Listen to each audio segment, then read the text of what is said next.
ABC cargo പ്രവാസികൾ പറയട്ടെ powered by Bharatiya Vidya Bhavan middle east തുടരുകയാണ്. ശ്രീ KR ജയരാജ്, നേരത്തെ നമ്മൾ സംസാരിച്ചിരുന്നു, പക്ഷേ അതിലേക്ക് വന്നിരുന്നില്ല ഞാൻ ചോദിച്ചതിലേക്ക്. അതായത് ഒട്ടേറെ വ്യവസായ സംരംഭങ്ങൾ, കുടിൽ വ്യവസായമൊക്കെ തന്നെ ചൈനയിൽ സജീവമാണ്. ഒട്ടേറെ അന്താരാഷ്ട്ര സംരംഭകരൊക്കെ തന്നെ അവിടെ നിക്ഷേപം നടത്തിയിട്ടുണ്ട്. അവിടെ വലിയൊരു വർക്ക് ഫോഴ്സ് ഉണ്ട്.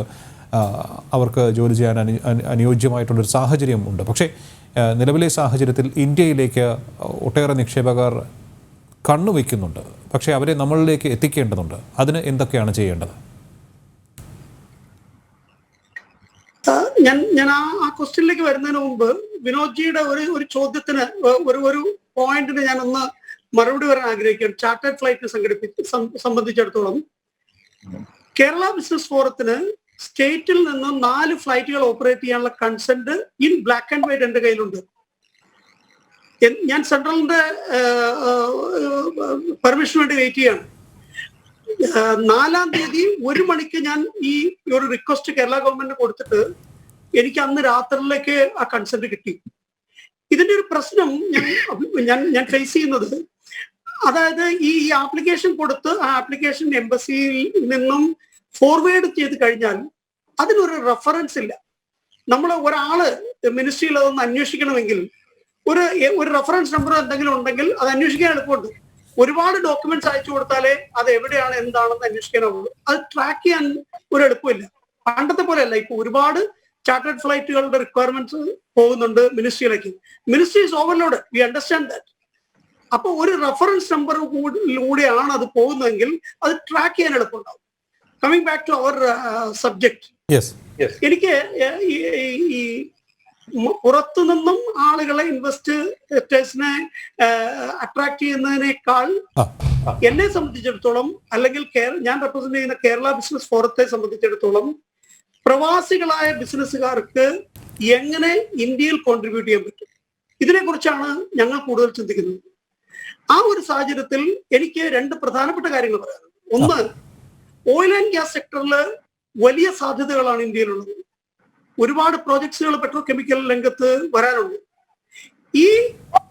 ഈ പ്രൊജക്ട്സിൽ ഇതിന്റെ പ്രീ ക്വാളിഫിക്കേഷൻ എന്ന് പറയുന്നത് അത് ക്ലിയർ ചെയ്യാനായിട്ട് വലിയ കോർപ്പറേറ്റ്സിന് മാത്രമേ ഇപ്പോഴത്തെ സാഹചര്യത്തിൽ കഴിയൂ. അത് മാറ്റിക്കൊണ്ട് ഒരുപാട് രാജ്യങ്ങൾ മാറി ചിന്തിച്ചുകൊണ്ടിരിക്കുകയാണ്. ആ സ്കോപ്പുകളെ പലതായി ഡിവൈഡ് ചെയ്തുകൊണ്ട് ആ മേഖലയിൽ ഇപ്പോൾ സബ് കോൺട്രാക്ടറായിട്ട് വർക്ക് ചെയ്യുന്ന കമ്പനികൾക്ക് ആ സ്കോപ്പുകളുടെ ഭാഗങ്ങളായി തിരിച്ചുകൊണ്ട് അതിൽ നേരിട്ട് ഗവൺമെന്റിന് അല്ലെങ്കിൽ ഓയിൽ ആൻഡ് ഗ്യാസ് കമ്പനികൾക്ക് ബിഡ് ചെയ്യാൻ കഴിയുമെങ്കിൽ ഈ പറയുന്ന കോർപ്പറേറ്റ് കമ്പനികൾ ചെയ്യുന്നതിനേക്കാൾ കുറഞ്ഞ കോസ്റ്റിൽ ഈ കമ്പനികൾക്ക്, ഈ ചെറിയ കോൺട്രാക്ടേഴ്സിന് അത് എക്സിക്യൂട്ട് ചെയ്യാനാകും. അതോടൊപ്പം തന്നെ അപ്പോൾ ഗവൺമെന്റിന്റെ ആ രീതിയിലുള്ള എക്സ്പെൻഡിച്ചർ കുറയും. മറ്റൊന്ന്, കുറെ കമ്പനികൾ കൂടി ഇതിലേക്ക് വരുത്താൻ, അതായത് ഈ ഗൾഫിലുള്ള ഓയിൽ ആൻഡ് ഗ്യാസ് മേഖലയിൽ വർക്ക് ചെയ്യുന്ന, ഇവിടെ നിന്ന് തിരിച്ചു വരുന്ന പ്രവാസികൾക്ക് അതിൽ കൂടുതൽ എൻഗേജ് ആവാൻ കഴിയും. ഗവൺമെന്റ് ഓഫ് ഇന്ത്യ വളരെ സീരിയസ് ആയി ചിന്തിക്കേണ്ട ഒരു പോളിസി ഡിസിഷൻ ആയിരിക്കണം ഇത്. ഒരു പ്രപ്പോസലായി ഞാൻ പറയുകയാണ്. മറ്റൊന്ന്, ഇപ്പൊ ഖത്തറിന്റെ സാഹചര്യങ്ങൾ പറഞ്ഞാൽ, ഖത്തറിൽ ബ്ലോക്കേഡ് വന്നപ്പോൾ ഒരുപാട് ട്രേഡ് സാധ്യതകൾ ഉണ്ടായിരുന്നു. ടർക്കി വളരെയധികം ആ ഒരു സാധ്യതകൾ ടാപ്പ് ചെയ്ത ഒരു കൺട്രിയാണ്. ഇറാൻ അത് ടാപ്പ് ചെയ്ത കൺട്രി. പക്ഷെ ഇന്ത്യക്ക് നമുക്ക് കഴിയുമായിരുന്ന അത്ര അത് ടാപ്പ് ചെയ്യാൻ കഴിഞ്ഞിട്ടില്ല. ഇതിൽ കൂടുതൽ ഇന്ത്യക്ക് കഴിയും. അതിനുള്ള ഒരു സാഹചര്യം ഒരുക്കണം. ഇവിടെയുള്ള ഗവൺമെന്റുമായിട്ട് വളരെ നല്ല ബന്ധമാണ് ഇന്ത്യ ഗവൺമെന്റിനുള്ളത്. ഇന്ത്യക്കാരെ കുറിച്ച് വളരെ നല്ല അഭിപ്രായമാണുള്ളത്.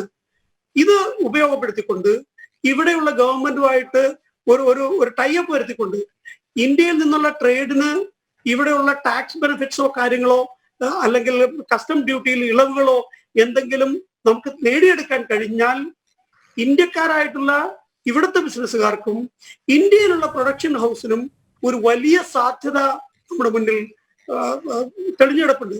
അത് ഇന്ത്യ ഗവൺമെന്റ് യൂസ് ചെയ്യണം എന്ന് ഈ ഒരു ഓപ്പർച്യൂണിറ്റി ഉപയോഗിച്ചുകൊണ്ട് ഞാൻ അഭ്യർത്ഥിക്കുകയാണ്. അതുപോലെ തന്നെ ഇപ്പൊ ഇന്ത്യയിലെ സാഹചര്യങ്ങൾ മാറി വരുന്നു.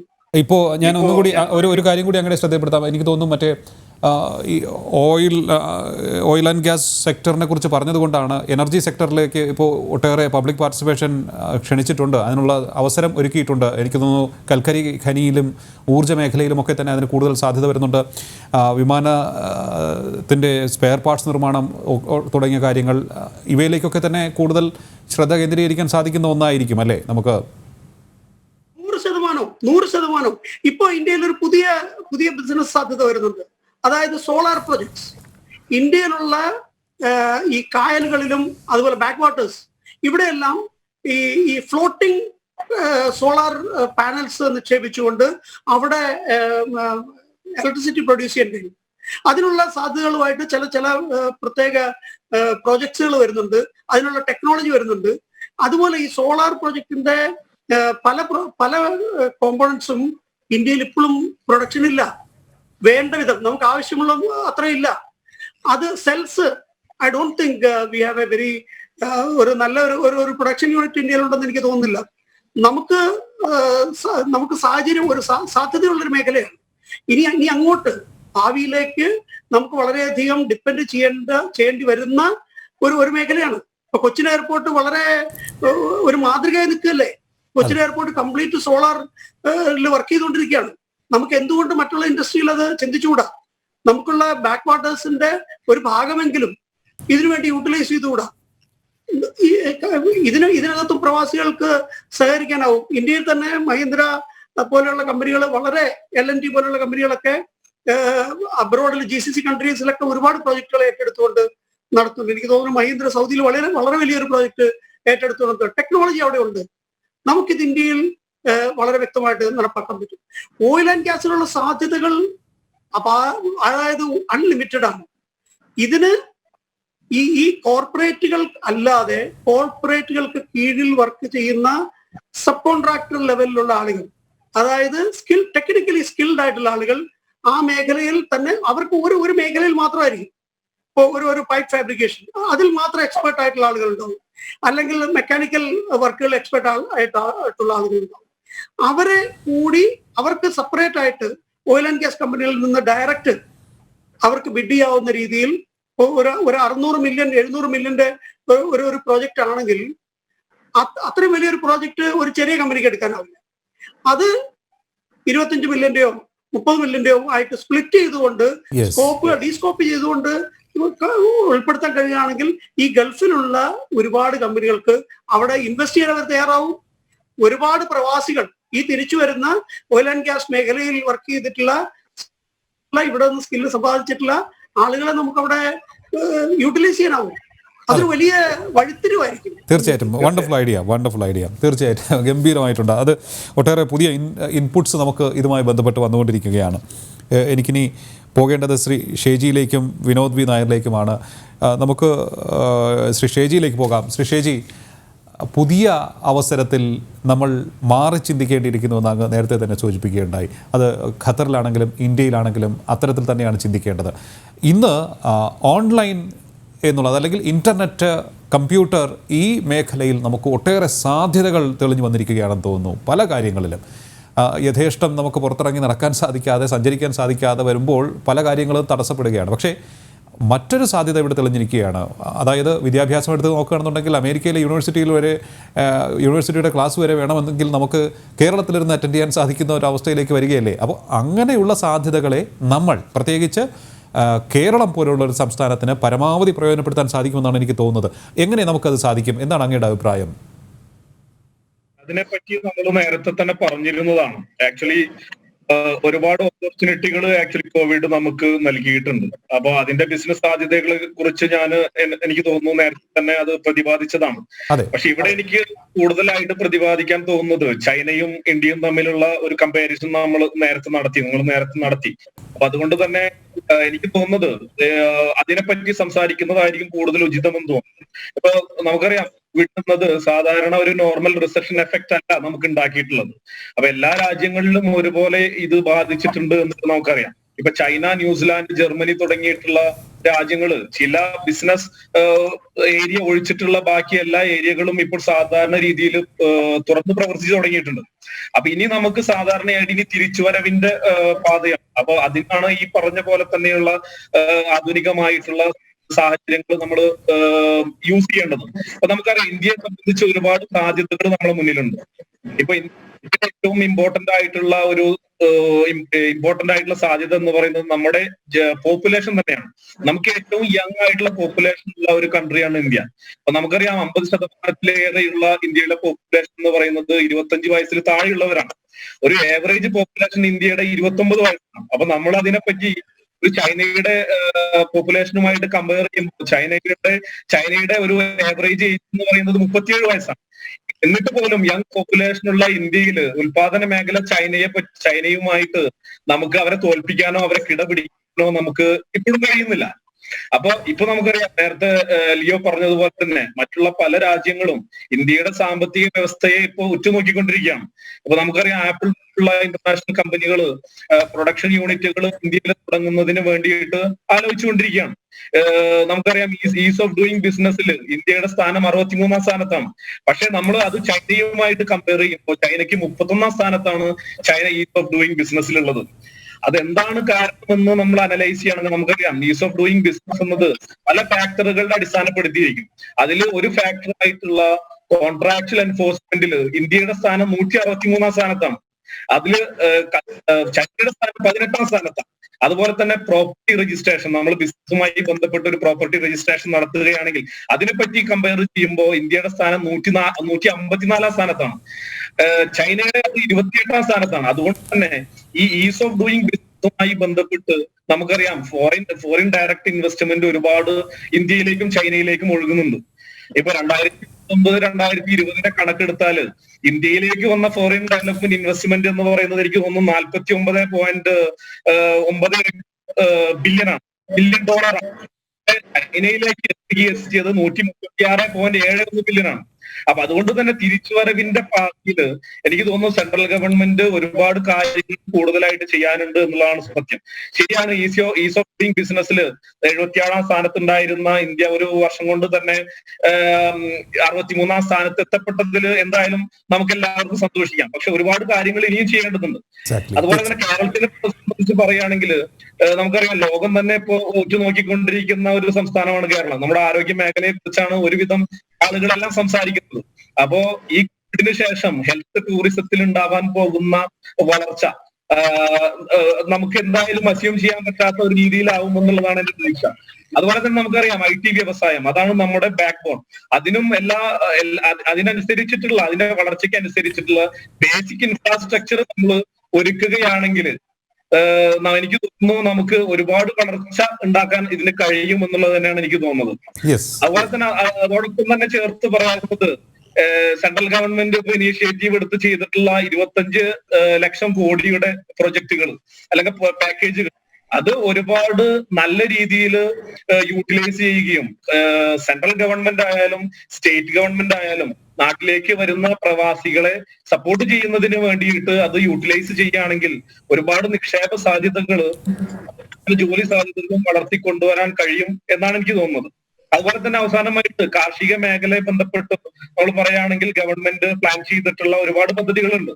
അപ്പൊ ആ പദ്ധതികളുമായിട്ട് മുന്നോട്ട് പോവുകയും അതുപോലെ തന്നെ സാധാരണ രീതിയിൽ കാലാകാലങ്ങളായിട്ട് സെൻട്രൽ ഗവൺമെന്റ്, സ്റ്റേറ്റ് ഗവൺമെന്റ്, അതുപോലെ തന്നെ നോർക്ക റൂട്ട്സ് തുടങ്ങിയ സ്ഥാപനങ്ങളും ഗവൺമെന്റും ആക്ച്വലി ജനങ്ങൾക്ക് വേണ്ടിയിട്ട് പ്രവാസികൾക്ക് വേണ്ടി ഒരുപാട് പദ്ധതികൾ ആവിഷ്കരിച്ചിട്ടുണ്ട്. പക്ഷേ മിക്കവാറും പ്രവാസികളെ സംബന്ധിച്ച് എന്താണ് ആ പ്രോഗ്രാം എന്നുള്ളത് മിക്കവാറും പ്രവാസികൾക്ക് അറിയില്ല. അപ്പൊ അതുകൊണ്ട് തന്നെ അത്തരത്തിലുള്ള പദ്ധതികൾ എന്താണെന്ന് നാട്ടിലെത്തുന്ന ആളുകൾക്ക് ഒരു ബോധം ഉണ്ടാക്കിയെടുക്കാൻ ഗവൺമെന്റിന് കഴിയുകയാണെങ്കിൽ എനിക്ക് തോന്നുന്നു ഈ ഒരു പുനരധിവാസം പ്രവാസികളുടെ പുനരധിവാസം ഒരു ബുദ്ധിമുട്ടില്ലാതെ തന്നെ നമുക്ക് നടത്തിയെടുക്കാൻ കഴിയുമെന്നുള്ളതാണ് എനിക്ക് തോന്നുന്നത്. തീർച്ചയായിട്ടും, എക്സാക്ട്ലി. അക്കാര്യത്തിൽ അങ്ങ് പറഞ്ഞ ആ ഒരു വിഷയം എല്ലാവരിലേക്കും എത്തിക്കുന്ന ഒരു വിഷയം ഇപ്പോൾ ജനം TV നിർവഹിച്ചു കൊണ്ടിരിക്കുന്നുണ്ട്. അത് കുറെ കൂടി വിപുലമാക്കുവാൻ ഞങ്ങൾ ശ്രമിക്കുന്നതായിരിക്കും. ശ്രീ വിനോദ് വി നായർ, കേന്ദ്രം പ്രഖ്യാപിച്ച പദ്ധതി അത് വലിയ സാധ്യതകളാണ് മുന്നോട്ട് വയ്ക്കുന്നതെന്ന് എല്ലാവരും പറയുന്നുണ്ട്. അക്കാര്യത്തിൽ അങ്ങയുടെ അഭിപ്രായം എന്താണ്? കാരണം ഒട്ടേറെ മേഖലകളിൽ പൊതുജനങ്ങൾക്ക്, അതായത് പബ്ലിക് പാർട്ടിസിപ്പേഷന് അവസരം തുറന്നു നൽകുകയാണ് ചെയ്തിരിക്കുന്നത്. ഇന്നത്തെ കാലത്ത് അത് അനിവാര്യമായ ഒരു ചുവടുവയ്പ്പുമാണ്.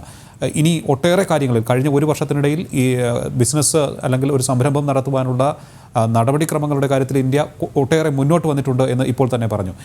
ഇനിയും ഏറെ മുന്നോട്ട് പോകാനും ഉണ്ട്. അതൊക്കെ തന്നെ വേഗത്തിൽ മെച്ചപ്പെടുത്തുന്ന ഒരു നടപടി സർക്കാരിൻ്റെ ഭാഗത്ത് നിന്ന് ഉണ്ടാകുമെന്ന് പ്രതീക്ഷിക്കുന്നുണ്ടോ?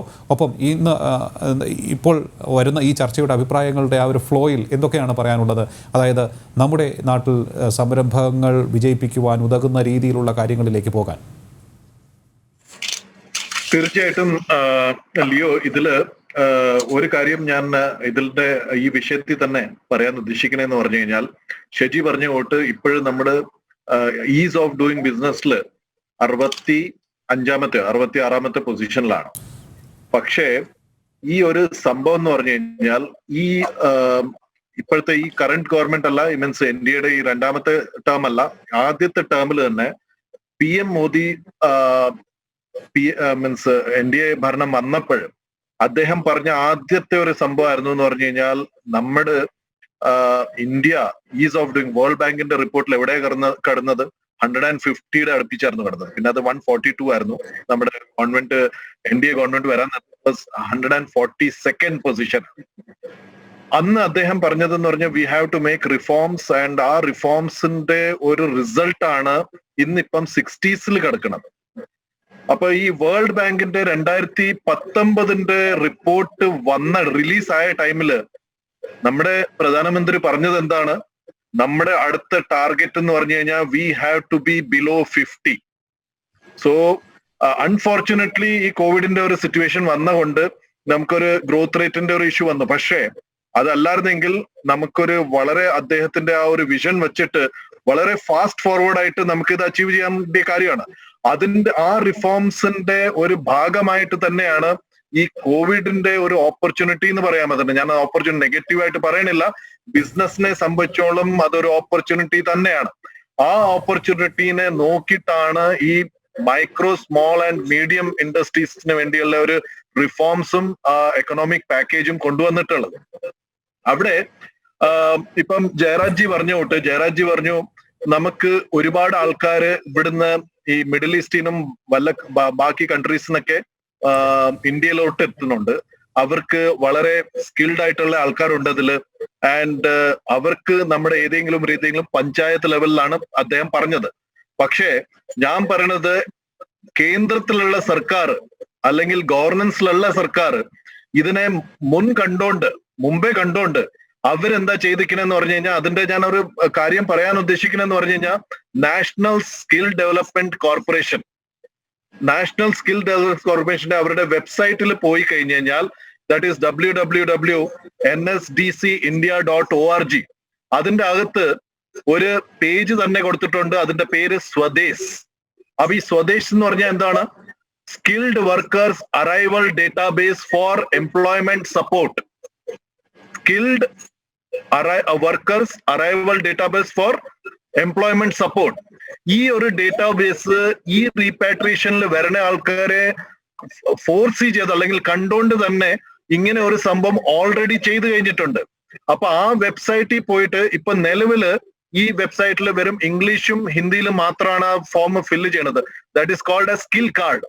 ആ സ്കിൽ കാർഡ് ഗവൺമെന്റ് ആ ഡേറ്റാബേസ് കളക്ട് ചെയ്തിട്ട് അത് ഇൻഡസ്ട്രീസിനും എവിടെയൊക്കെ ഏതൊക്കെ ഇൻഡസ്ട്രീസിൽ ഇവരെ നമുക്ക് യൂസ് ചെയ്യാൻ പറ്റും ആ ഒരു രീതിയിൽ അതിനെ ഫോർവേഡ് ചെയ്യുന്നുണ്ട്.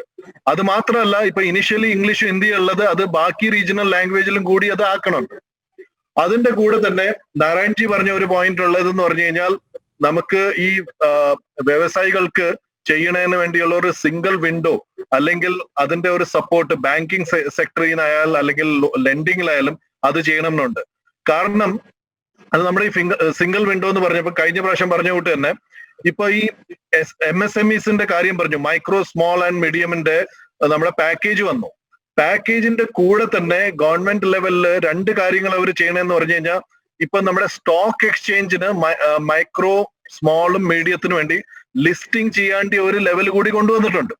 ആ ലെവലില് വരുമ്പോഴത്തേക്കുള്ള നമുക്കുള്ള ഒരു അഡ്വാൻറ്റേജ് എന്താന്ന് പറഞ്ഞാൽ ഈ സെക്ടർ കാലങ്ങളായിട്ട് ഇവിടെ ഒരു ലെൻഡിങ്ങിന്റെ ഷോർട്ടേജ് ഉള്ള ഒരു ഏരിയ ആണ്, ഒരു സെക്ടറാണ്. കാരണം എന്ന് പറഞ്ഞാൽ ഇവിടെ ഫോർമൽ ആയിട്ട് മാത്രമുള്ള സെക്ടർ അല്ല സ്മോളും മീഡിയവും മൈക്രോയിലും ഉള്ളത്, ഇവിടെ ഇൻഫോർമൽ സെക്ടർ കൂടെ ഉണ്ട്. ഈ ഒരു സെക്ടറിൽ സ്റ്റോക്ക് എക്സ്ചേഞ്ച് ലിസ്റ്റിംഗ് കൂടി ഹെൽപ്പ് കിട്ടിയാൽ ഇതിന് വളരെ അത് ബൂസ്റ്റ് ചെയ്യും. അത് ബൂസ്റ്റ് ചെയ്ത് കഴിഞ്ഞാൽ സംഭവിക്കണം എന്താന്ന് പറഞ്ഞു കഴിഞ്ഞാൽ അതിനൊരു മൊമെന്റം കിട്ടിക്കഴിഞ്ഞാൽ ക്യാപിറ്റൽ ഇന്റൻസീവ് ആയിട്ടുള്ള അല്ലാതെയുള്ള മേഖലകൾക്കും അത് വളരെയേറെ ബൂസ്റ്റ് ചെയ്യും. കാരണം അവിടെയുള്ള ലെൻഡിങ്ങിലുള്ള ഷോർട്ടേജ് എത്രയാണെന്നറിയോ? വേൾഡിൽ ഇപ്പൊ ഇന്റർനാഷണൽ എന്താ പറയുക ഫൈനാൻഷ്യൽ കോർപ്പറേഷന്റെ റെക്കോർഡ് വെച്ച് കഴിഞ്ഞാൽ 5.2 ബില്യൺ ട്രില്യൺ ആണ് അതിന്റെ ഡോളേഴ്സ് ആണ് അതിന്റെ ഒരു ഗ്യാപ്പ്, ലെൻഡിങ് ഗ്യാപ്പ് ഉള്ളത് ആനുവലി. അത് ഇന്ത്യയിലും അതുപോലെയാണ്. പക്ഷെ ഈ സെക്ടറാണ് വേൾഡ് വൈഡ് ആവറേജ് നോക്കിക്കഴിഞ്ഞാൽ GDP-യിൽ 40% എല്ലാം ഡെവലപ്ഡ് ആയാലും എമർജിംഗ് മാർക്കറ്റിലായാലും ഇതിലെല്ലാം അത് കോൺട്രിബ്യൂട്ട് ചെയ്യണത് 40% GDP ആണ്. ഇന്ത്യയിൽ ഇത് കോൺട്രിബ്യൂട്ട് ചെയ്യണത് 30% GDP ആണ്. അപ്പൊ അങ്ങനെ ഒരു സ്ഥലത്ത് ഗവൺമെന്റിന്റെ ഈ ഇനിഷ്യേറ്റീവ് സ്റ്റോക്ക് എക്സ്ചേഞ്ചിൽ കൂടെ ഇതിനെ ഒരു ബൂസ്റ്റ് ചെയ്യേണ്ട ഇനിഷ്യേറ്റീവ് ഡെഫിനറ്റ്ലി ഇതില് എന്താ പറയുക എംപ്ലോയ്മെന്റ് കൂട്ടും. അത് മാത്രമല്ല അതിൽ കൂടെ തന്നെ ഈ സെക്ടറിനെ ഒരു വൈഡായിട്ട് എക്സ്പോർട്ടിനെ ബൂസ്റ്റ് ചെയ്യാനും ഇത് ഹെൽപ്പ് ചെയ്യും. തീർച്ചയായിട്ടും. ഇതായാലും നമുക്ക് സമയപരിമിതി മൂലം എനിക്ക് ഇടപെടേണ്ടുവന്നതാണ്. വളരെ വാലിഡ് ആയിട്ടുള്ള പോയിന്റ്സ് ആണ് നമ്മുടെ അതിഥികൾ മുന്നോട്ട് വെച്ചുകൊണ്ടിരിക്കുന്നത്. വളരെ പോസിറ്റീവായി നമുക്ക് മുന്നോട്ട് പോകാം. ഇത് വെല്ലുവിളിയുടെ കാലം മാത്രമല്ല അവസരങ്ങളുടേത് കൂടിയാണ് എന്ന് നമുക്ക് തെളിയിക്കാം. ഇന്നത്തെ ചർച്ചയിൽ പങ്കെടുത്ത ശ്രീ VS നാരായൺ, ഒപ്പം തന്നെ ശ്രീ KR ജയരാജ്, ശ്രീ ഷേജി, ശ്രീ വിനോദ് വി നായർ, ഏവർക്കും നന്ദി. ABC കാർഗോ പ്രവാസികൾ പറയട്ടെ powered by Bharatiya Vidya Bhavan middle east. ഇന്നത്തെ അധ്യായം ഇവിടെ പൂർണ്ണമാവുകയാണ്. ഇനി നാളെ രാത്രി ഇന്ത്യൻ സമയം 11:30. ശുഭരാത്രി.